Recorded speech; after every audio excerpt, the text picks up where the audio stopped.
once again, Chris Head, 6'2", 197, Oakland, California, born and raised.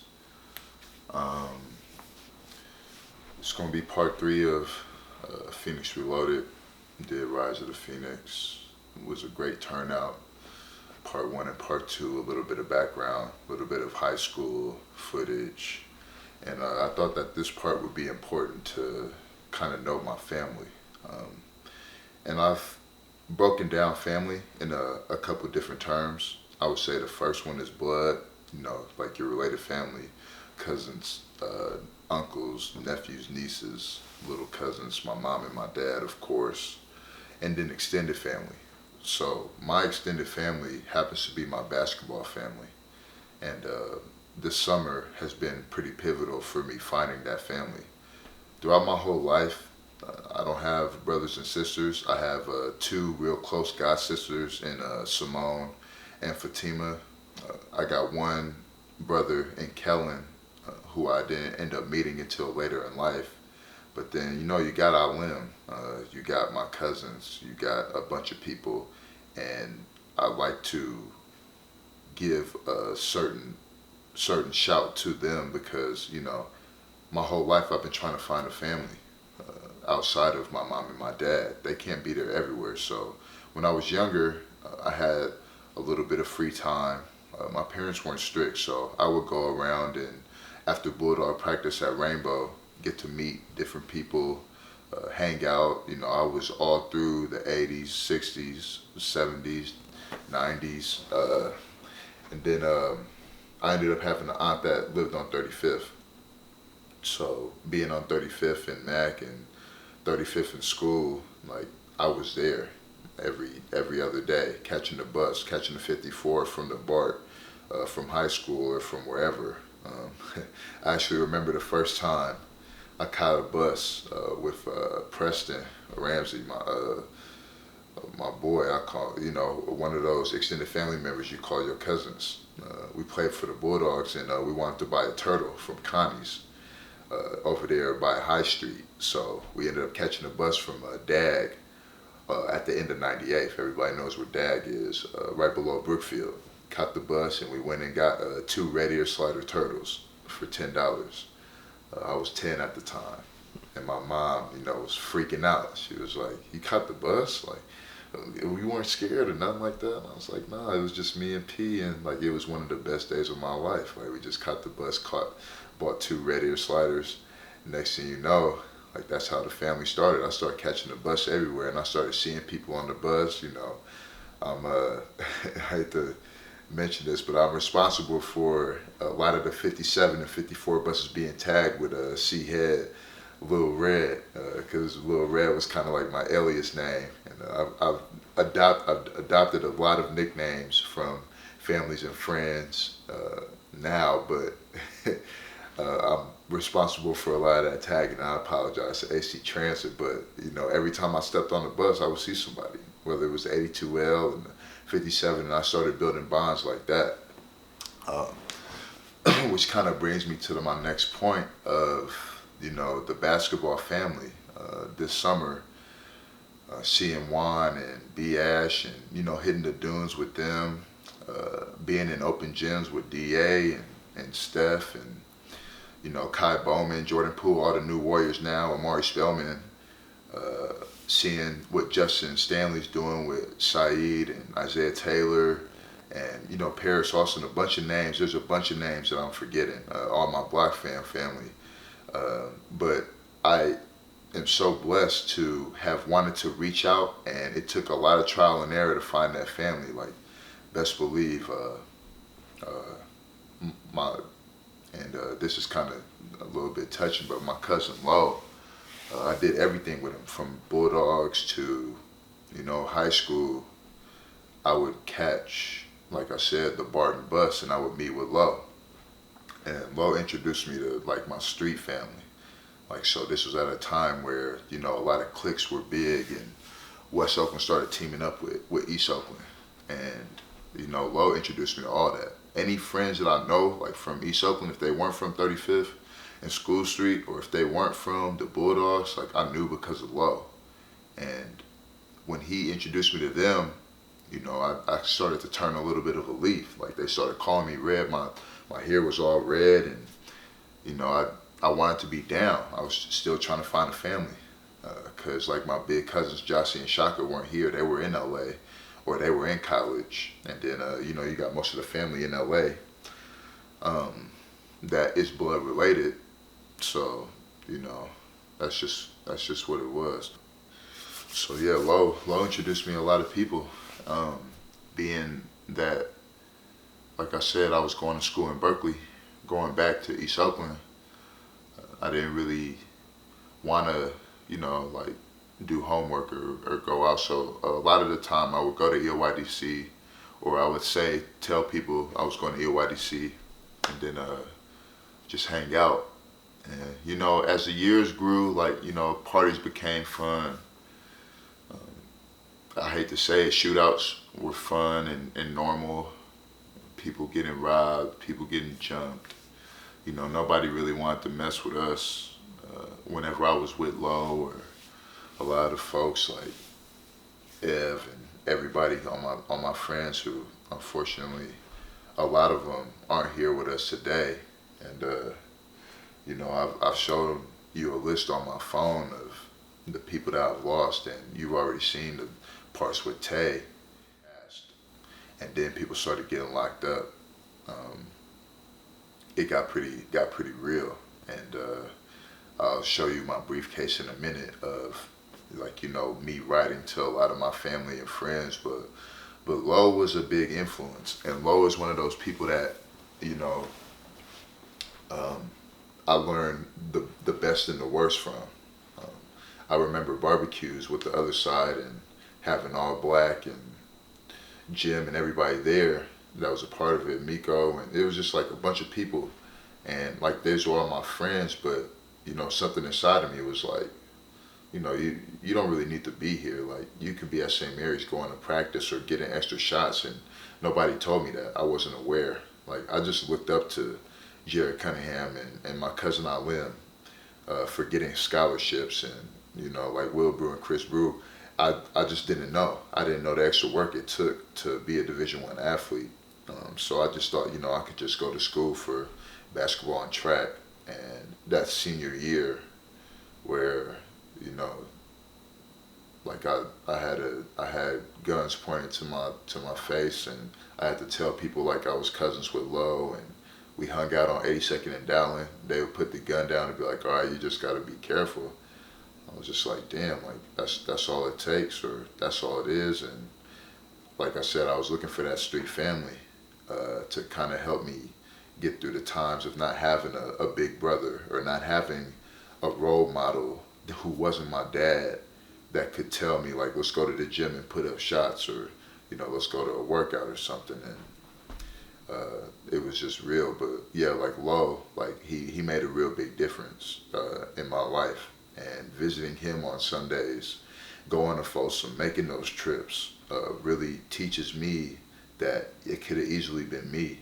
And Lo reminds me of that every time. So, sometimes when I'm feeling down, and I think this goes into kind of like the finale of everything, and when I have my goals and objectives I'm trying to attain, like I think about him, and I think about what he says. It's like, this could easily be you, or this could easily be somebody else, like Kellen, like somebody that I love, that would be there. And, it gives me another edge going into whatever else I need to get into. Like, no, nobody wants to wake up at 5:30 in the morning and go to the gym every day.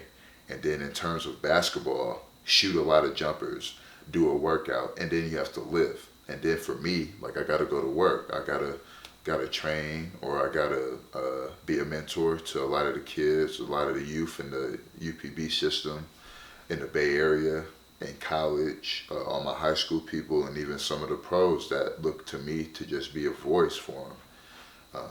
It's tough, but I think about Lo, and then that's the next thing that goes into it over, which brings me, I guess, to my objectives.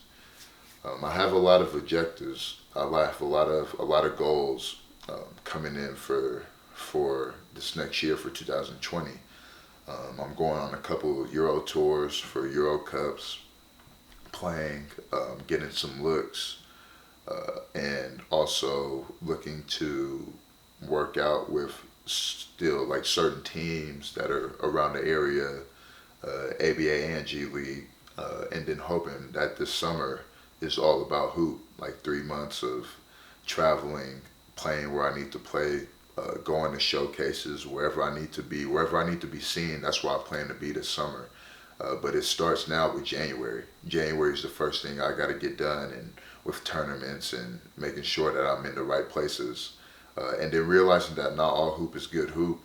You know, we got the pictures of and video of us being at Rainbow on a good day. We got good leagues around the Bay Area, but sometimes there might be days where I'm not feeling it, and I have to tell myself like, all right, this is a day that you maybe need to rest or catch up, and that's part of the goals, is realizing when my body needs rest and realizing when I'm becoming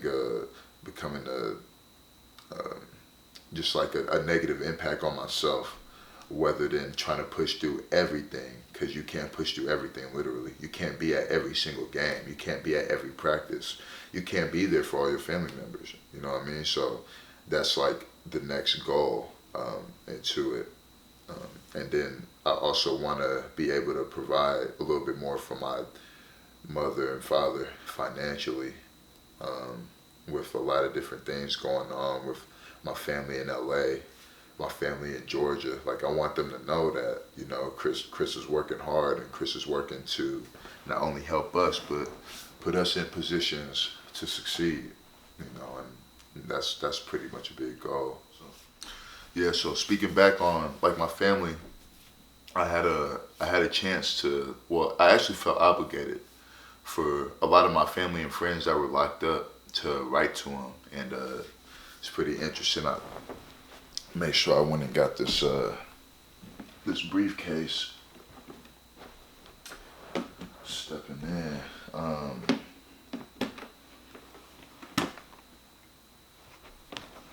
Yeah, so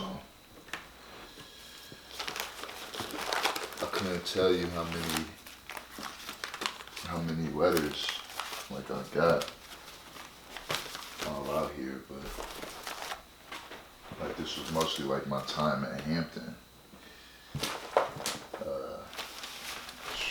Just like, so Tev, my cousin Tev, he was a part of the Cue Ball movie, and you know, he played for the Warriors, the San Quentin Warriors, and you know, I was writing to him for 7 years, and he recently just got out, and you know, I've been seeing him. He got a son, talking with him. My cousin Ryan from Georgia, on my Georgia side of the family, shout out to all the heads. He was locked up out in Forsyth, Georgia, where my uncle was the warden, and you know, helped him through, you know, most of the times. This one means a lot to me. Like, I got a few from Nick, you know, Nick Harris. And it's weird to talk about it. They called him AO on the street. He was a hell of a hooper, and he falls into that category of basketball family. And he gave me my nickname, C-Head. He was the first person to call me C-Head, and you know, even if you zoom in on here, it got red, and you know, that was like, those are my two nicknames, because everybody made fun of my last name, and you know, it was funny back then, but like, I really was hurt. And when I got the name C-Head, like, everything was out the window, you know. But yeah, he's doing life, and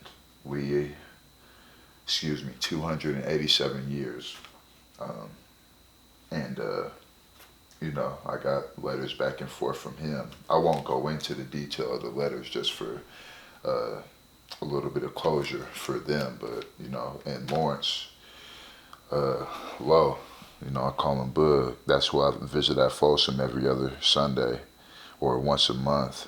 You know, everybody knows Low on the street, and this was like my pipeline to anything that I needed, and he was like my protection, you know. Most of my letters are from Lo, um, and Tev, and I got a couple in here from E, my cousin who's out now, but real brilliant. A lot of different things that E's done for my life that I will forever be grateful for. Um, and yeah, it's just a lot of different things, but I think the main thing is just like knowing that I have all these letters from people and that I'm able to be on the blessed side. Got one from my boy Evan Cumby. You remember Ev from St. Pascal? That's the original Red, man. He was athletic, everything, and going back and forth with him. But like I was saying with these letters, like they hold something for me because not only does it show like my loyalty, it shows their loyalty too.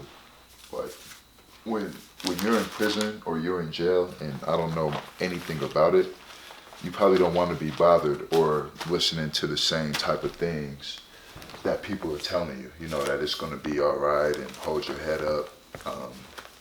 In the 9 years that Lowe's been incarcerated, like 2 people have went to visit him. I would go crazy if for 9 years, period, anywhere, 2 people came to visit me. Like I'm a social person. Lowe was a social person. Everybody loved him. And that's why not in my Instagram post or anything, I don't say free somebody because, they're in jail unfortunately. But like my job is for those that are in jail to make sure that they have something to do when they're out, something positive. Maybe if I don't hook them up with it, somebody that I know hooks them up with it.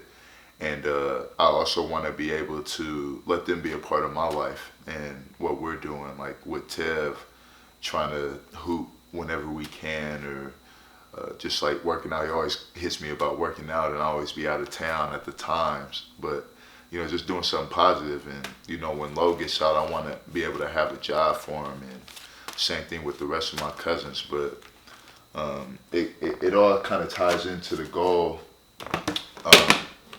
that I have for myself, which is, I want to continue to play basketball as long as I can, but my main goal or objective is to be a bridge for, for the Bay Area basketball.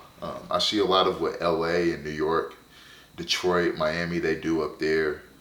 I've been a part of the P3 movement in Santa Barbara and the BDA. I would basically say academy. They're an agency, but academy. I followed Goodwin agency real closely. And I want to be the bridge. I want to be the World Wide West of the Bay Area. And I think that I have the connections to do that. I think that I have the knowledge to do that. Of course, like I could go to school for a couple different things, whether it be physical therapy, whether it be, small business type of classes. I would like to get my PhD in something to become a doctor.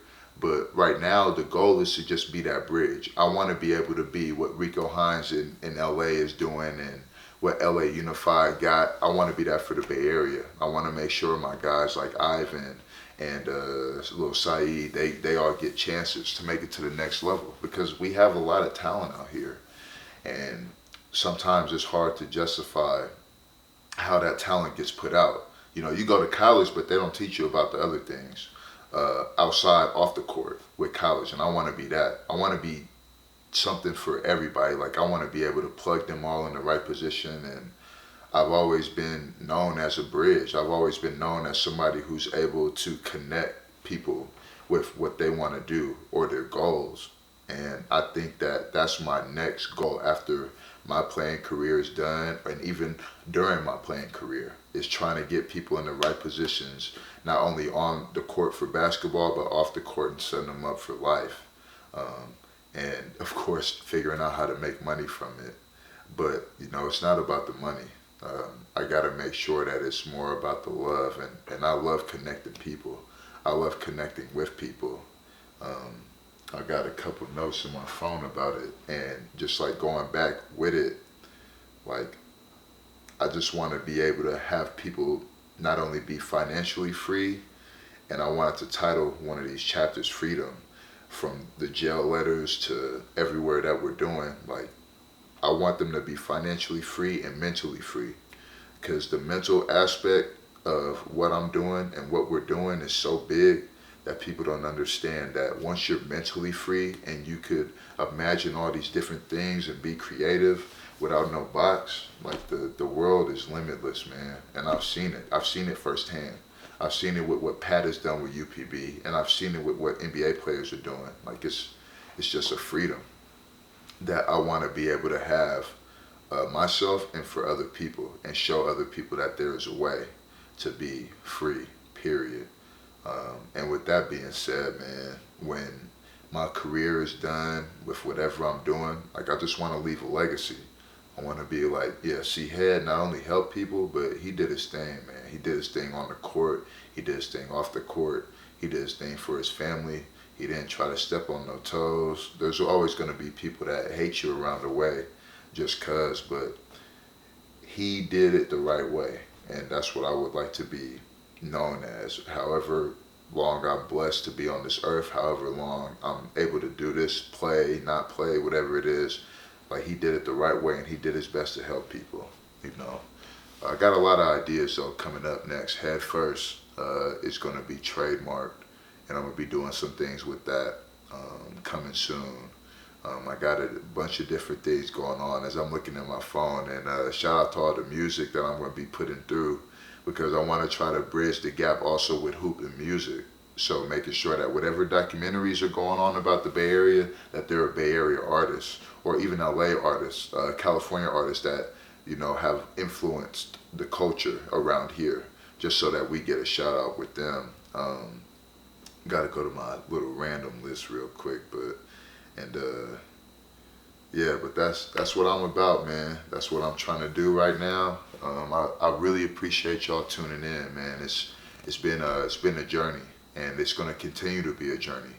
So, you know, I hate to be cliche, but the marathon does continue, regardless of what you're doing. And I'm a proven testament to that. So, you know, let's keep it going with, as long as we could do positive things, help each other, build the Bay Area up, build the world up. Because the only way we build the world up is by starting down at that foundation. And for me, it's Oakland. And then once I touch Oakland, I could get to Burlingame, San Francisco, the Bay Area, Vallejo, everywhere, you know, and that's the goal, man. I'm just trying to help, trying to be great myself, and trying to make others great. And let's continue to do it.